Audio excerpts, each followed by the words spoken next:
Okay, here is the topic test 2 for units 4 and 5 for physics. So if you're taking physics IGCSE rather than double science, you would get 2 papers.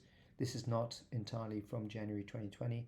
I just put this so you can see that the physics exam has 2 papers.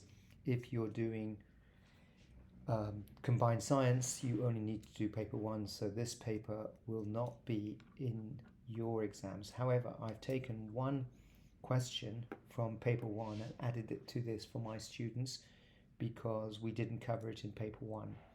Okay, so you also, for this exam, you also require to know some content from year 10, which is unit 1 forces, to be able to understand the questions. As you go into year 11, so when you're doing units 4 and 5, you also need to be familiar with electricity because you need to use it for specific heat capacity. When you're using an immersion heater, you have voltage times current to work out the power inputs when you're heating up water, for example, to work out specific capacity. Okay, so this is unit 4 is energy and energy resources, and the bit that physics students have to do is energy resources, which is not in the combined science course. And then unit 5 is solids, liquids and gases, which contains change of state and specific capacity, which doesn't come in the combined science syllabus. Okay, you also have a different equation sheet. So the equation sheet for paper 2 is different from the equation sheet for paper 1. So you can stop the video and have a look at it. These are the formulae for paper 2. Yeah, it's not for the double award paper. And these are the only ones they're going to give them this year. And they tell you G is 10 meters per second squared, which is the same as saying 10 newtons per kilogram. Okay, so you need to become familiar with which equations you're given. Obviously, there's some equations you haven't covered yet. This comes in astrophysics, but the one you're going to need for this one is specific capacity. Okay, where change in thermal energy, yeah, is delta Q is equal to mass times specific capacity times temperature change, okay, which can be in Celsius. All right, so the first question is from energy resources, and they want you to think about the list of ways of generating electricity. Yeah, so the first column, and they want you to place ticks in the box to allow you to see if you know which methods use renewable. Well, coal isn't renewable, diesel isn't renewable according to the syllabus. Geothermal is renewable, so you put a tick in there. Hydroelectric is renewable. Natural gas is not.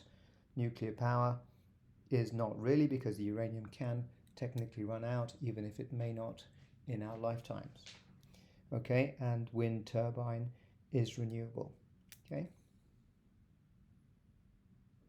Okay, so that's the first question, and I'll show you the mark scheme to see if it differs from what I'm telling you in a minute. It's on the next page. So once again, I'm trying to see if this camera can keep its focus through a video. Okay, if not, I'll have to scan the document and then come back to it and scan it and do it from the screen recording rather than a paper camera recording.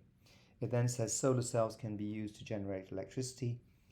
How is energy transferred from sun to a solar cell? Well, to get from the sun to us, it needs to go through space, so the answer would be by radiation. Okay, so it's not obviously by heating, because heating is by conduction, convection, or radiation. So heating is a transfer of energy, but to get to us from the sun, it goes through a vacuum, so it has to be by radiation. Electrically is when you, for example, use specific capacity, you're going to heat the water up electrically using an immersion heater. Mechanically is whenever there's any physical work done.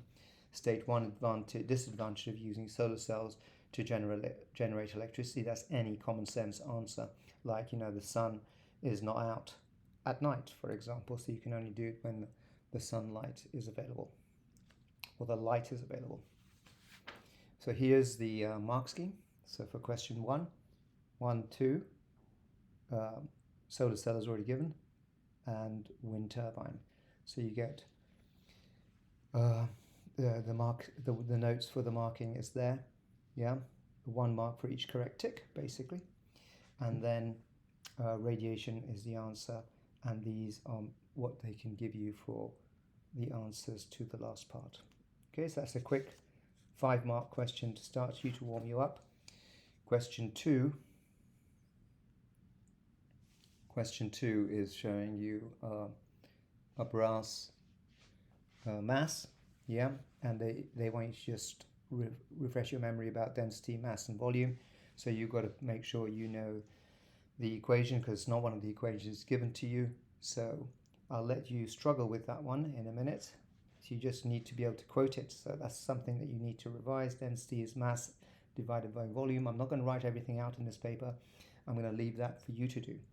Okay, so here they're giving you the mass in grams, the density in grams per centimeter cubed, and that's the symbol for density, yeah? And they want you to calculate the volume. So unlike in paper 1, they've made you change the subject of the equation, yeah? So density is mass over volume. So if you want to work out volume, it means it's mass over density. So it would be 454 grams divided by the density, which is 8.46, and you will get the answer in that way. Okay, so how do they give you the marks? Here's the answers on the exam. Okay, so they've given you the equation. The answer should be, so 1 is for substitution or rearrangement, 1 is for working out the answer correctly, and 1 is for the unit. So in this paper they haven't given you the unit, so the answer will be 53.7.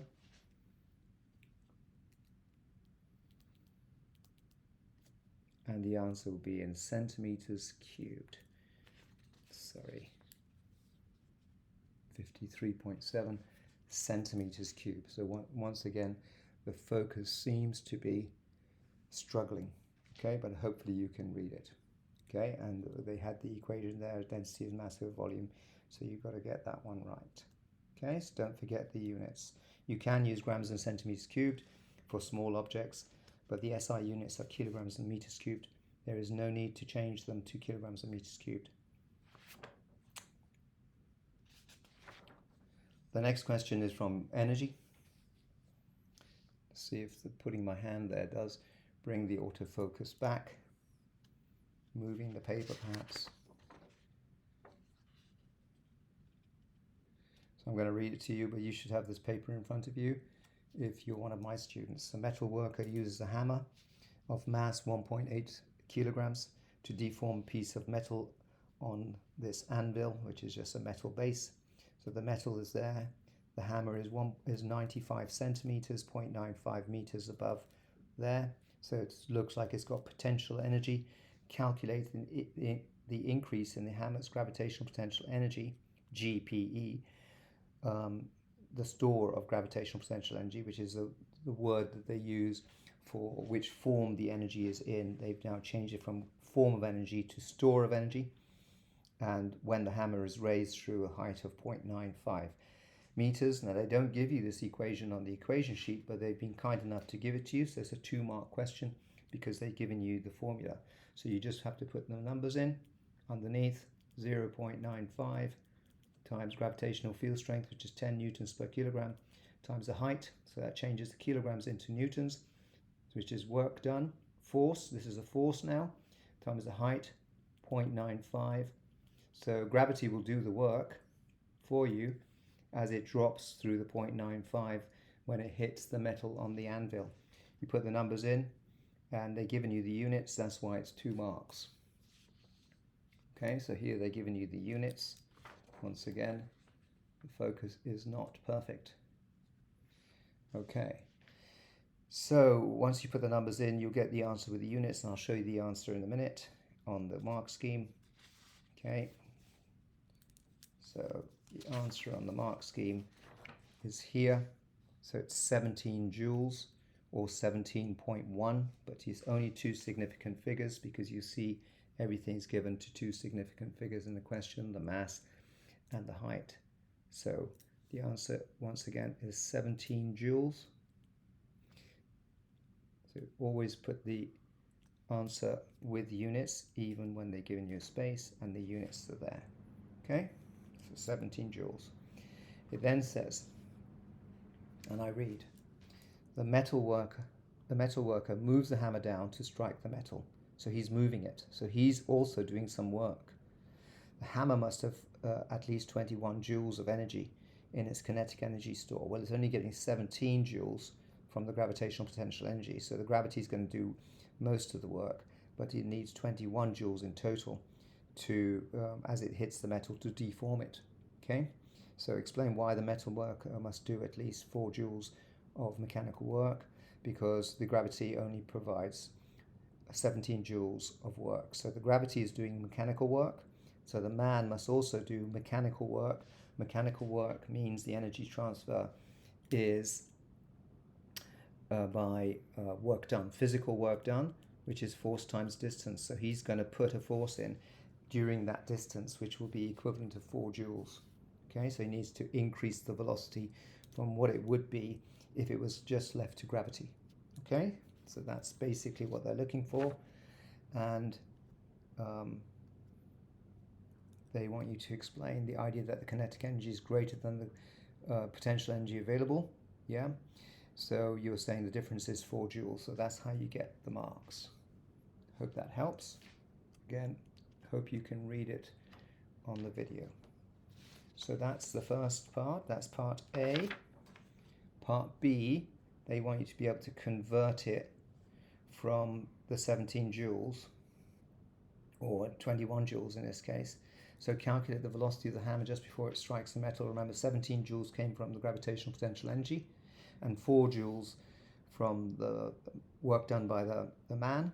So the kinetic energy in total will be equal to 21 joules. So 21 is half mv squared. The only thing we don't know is v squared. So 21 times 2 will be 42 divided by 1.8, and you can just then square root that and you'll get the velocity, which according to the mark scheme here is 4.8 meters per second. Again, they've given you the units, and there's the 4.8 meters per second. So you can stop the video and try to decipher, one for the substitution, one for knowing the equation.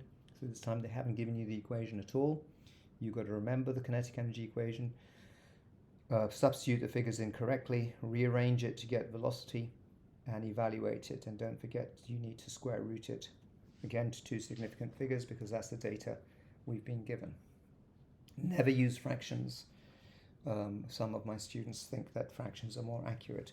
We actually use the number of decimal places or significant figures quoted to show how accurately we can quote the answer. When the hammer hits the metal, the hammer comes to rest without rebounding. So calculate the mean average force needed. Well, that's Newton's second law.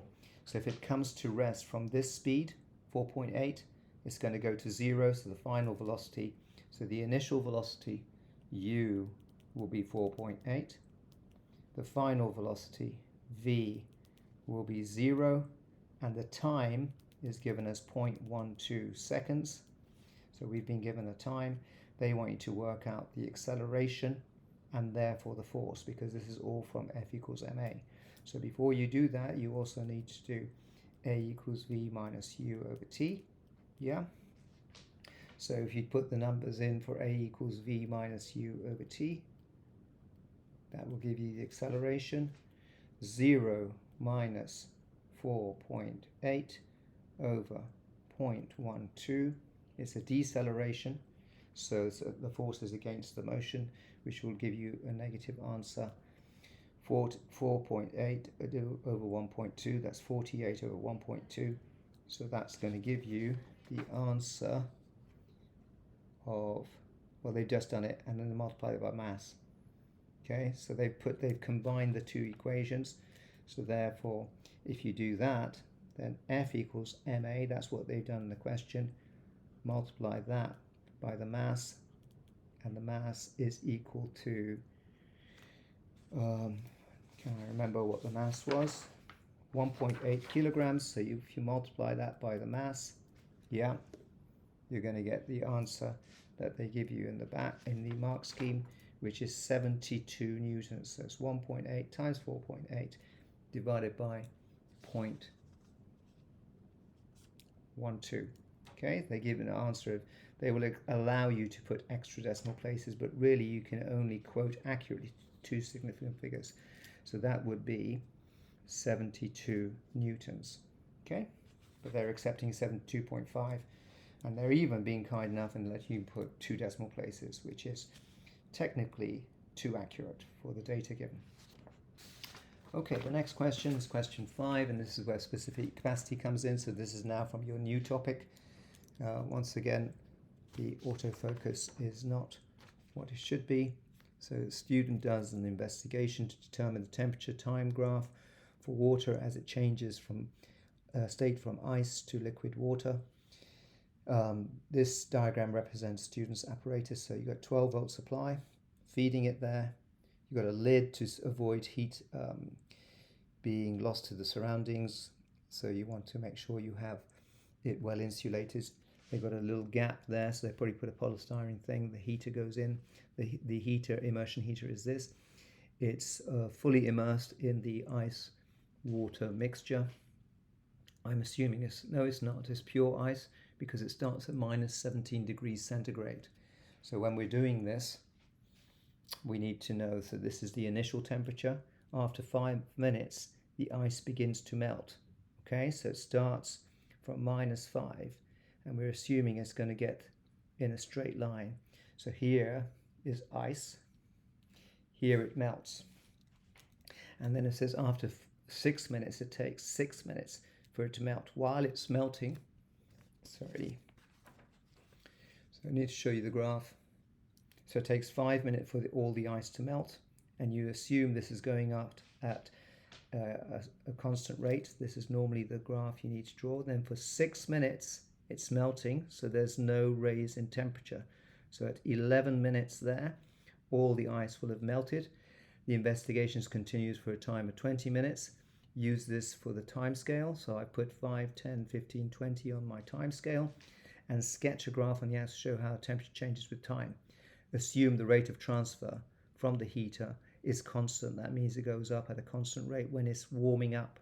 Okay, while it's breaking, when it's melting, there is no temperature change. That's what they want you to show. So after 11 to 20, it will then start rising again.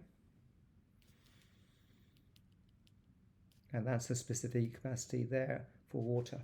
Okay, and here's the steepness here will be the specific capacity relevant part for ice. So here will be water heating. Yeah, and here will be ice melting. And we don't know what temperature it's going to get up to, but we know the initial temperature was minus 17 degrees centigrade. Okay, I think that's it.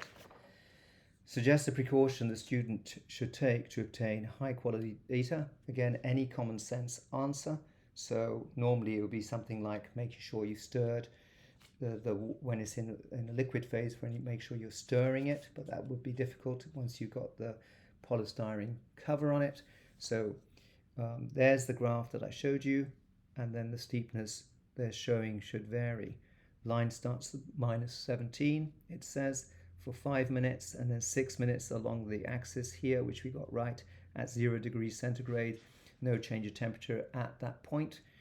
Line then drawn showing increase in temperature from 0 to until 20 minutes on the time axis. They haven't referred to the steepness or anything. And then any of the precautions they're looking for is keep the heater submerged, which we discussed before. Check the voltage remains constant. Idea of not removing the lid. Stirring once ice has melted, which I mentioned, and repeat and average are things that they will accept as valid, common sense answers to that practical issue. Okay, the next thing they want you to do, it says that the heat transfers electrically, 2,500 joules. Okay, so that's your heat transfer. Delta Q in the equation I showed you is 2,500 joules. So that's the energy transferred by electrical work. The beaker has a specific heat capacity of 880 joules. The beaker itself, it's talking about, and has a mass of 48 grams. Calculate the increase in temperature of the beaker. So we're talking about the beaker. All right, so delta Q equals mc delta T. Yeah, so they want you to work out delta T. We know C is that, and we know M is 48 grams.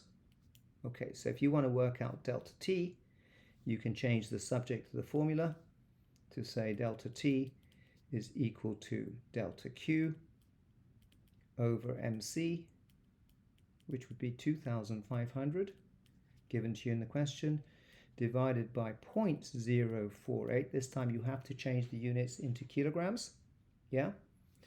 And obviously kilogram is 1,000 grams. And the specific capacity is given to you in joules per kilogram per degree centigrade. So that is in the correct units. Times 880. I can't do that in my head. So that temperature change will correspond to whatever that gives you.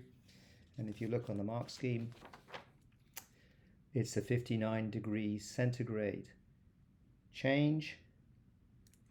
So the temperature will go up 59 degrees centigrade.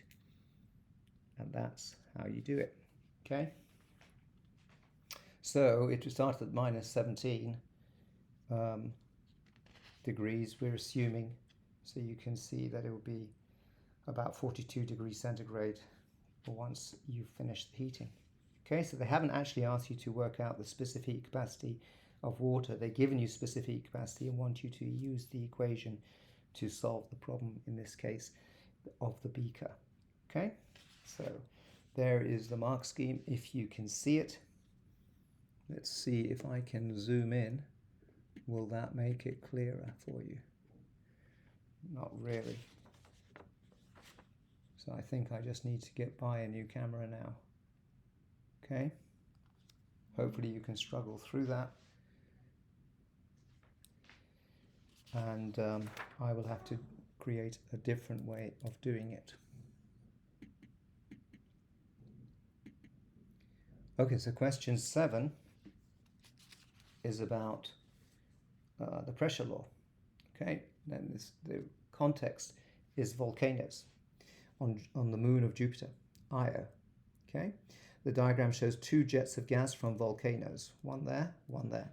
Okay, one jet of gas is from the volcano called Prometheus, and the other one is called Tvashtar.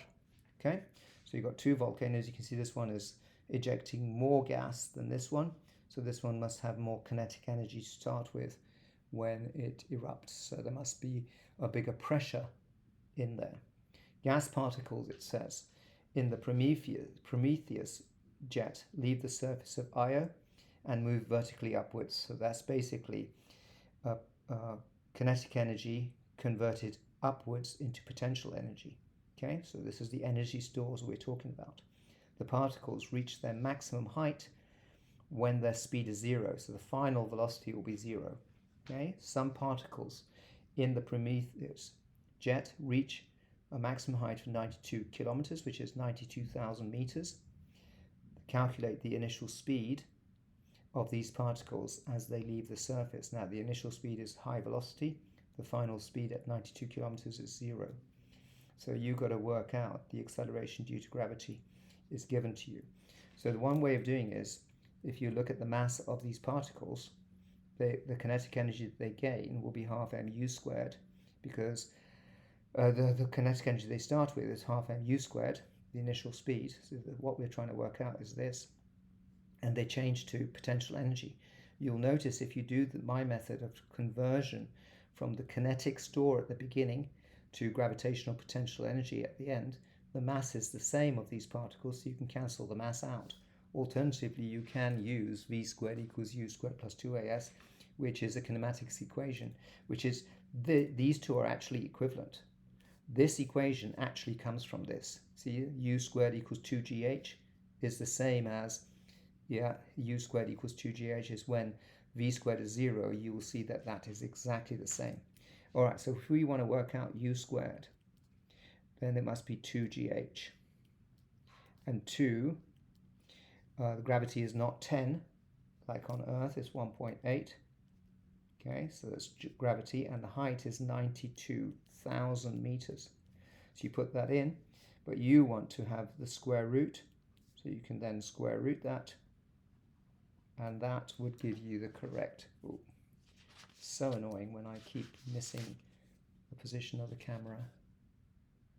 So you see I've taken the square root sign, so u would be the square root of 2gh. Yeah, that's the bit you missed. So you put those numbers in, and you see what answer it gives you. So it's 3 more pages of this.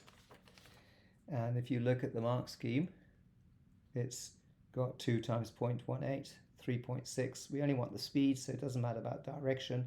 Obviously the acceleration is negative, but we can't take a negative number under a square root sign. We just want the size, the magnitude, so it's the speed. It gives you 580 meters per second. Okay, so when you put the numbers in, here the u will be 580 meters per second. Again, all the figures given are 2 significant figures, and you should put the answer in there, and that's how you get the 3 marks. So if you haven't seen it, so they're using v squared equals u squared plus 2as because they don't think you can see the energy conversion, and that's where that comes from. Yeah, it's the same as what I did. My method is better. Okay, I believe in terms of understanding the physics. All right, the last part of the mark scheme is to do with parts B, which is 1, 2, 3, 4. So I'm going to put it so in case you can read it, you can have a look at it later when you need to look at this. You can come back to this part of the video, and hopefully you'll be able to decipher this fuzzy writing. Okay, zooming in a bit. All right, so we've done this question. And the next part, it's now going to the kinetic theory of gases, which this is actually a question that could, in theory, this part of it could come in either paper. Okay? All right, so it says, before the gas particles leave the surface of Io, they are trapped in a chamber. Yeah? So that's underground. Explain how the gas particles exert pressure on the walls of the chamber. So exerting a pressure is due to collisions and the rate of collisions, and the faster the particles are moving, the bigger the forces involved. So that's the kind of language you've got to put in. The rate of collisions per second, so rate means per second. The kinetic energy being greater will exert a greater force on the walls because pressure is force per unit area. So those are the concepts you've got to verbalize. So going back to the mark scheme, I'm going to read out what they're giving you. Yeah, particles collide with the walls in the chamber, and the collisions result in forces, microscopic forces on the walls, or as long as you've got force on walls, you'll get it. You could say momentum, and the force over area gives the pressure. Okay, so all those microscopic forces is what produces the pressure. So hopefully you'll be able to listen to my audio and change it into words. I've noticed that if I write everything out, the students don't listen to the explanations, and you do need to listen to the explanations, so I'm not writing it out anymore. You have to change what I'm saying into your writing.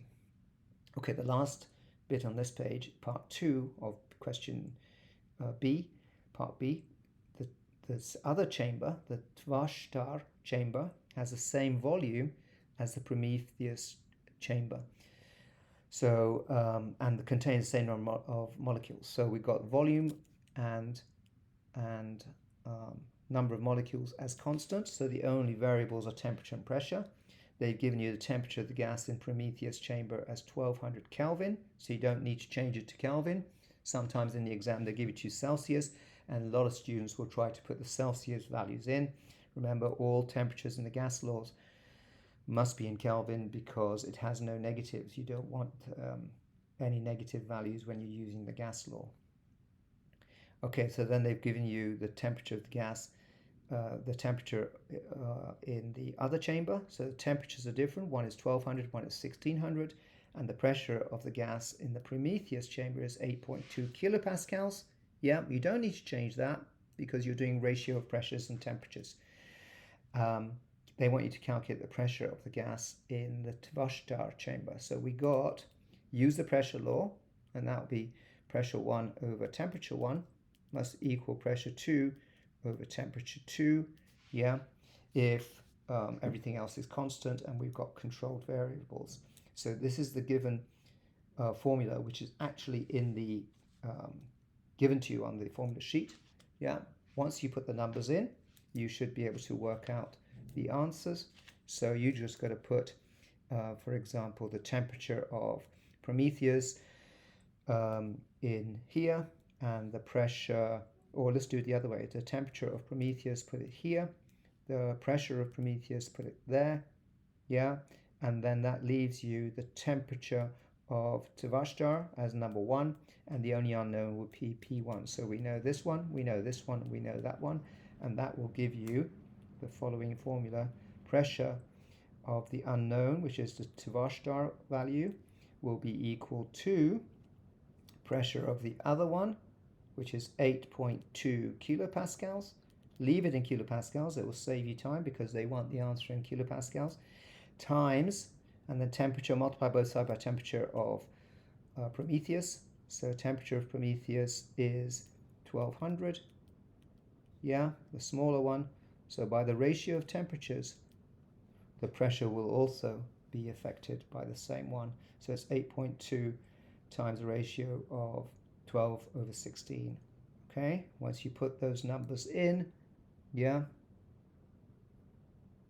or I should have done it the other way, sorry, 16 over, because temperature 1 goes at the top, 16 over 12, be careful with that, see. So you want to put P2 times T1, P2 times T1, so that's T of T, which is 8.2, so we want to have temperature of Tvostar on the top, 1600 on the top, because that is T of T, this is T, and this is P, just to avoid confusions between 1s and 2s, okay? And that will give you the correct answer. Once you put it in, it should go up, and the pressure of Tvostar should be 11 kilopascals. To 2 significant figures, and you put that in there, okay, where they're giving you the space. Once again, I apologize for the focus.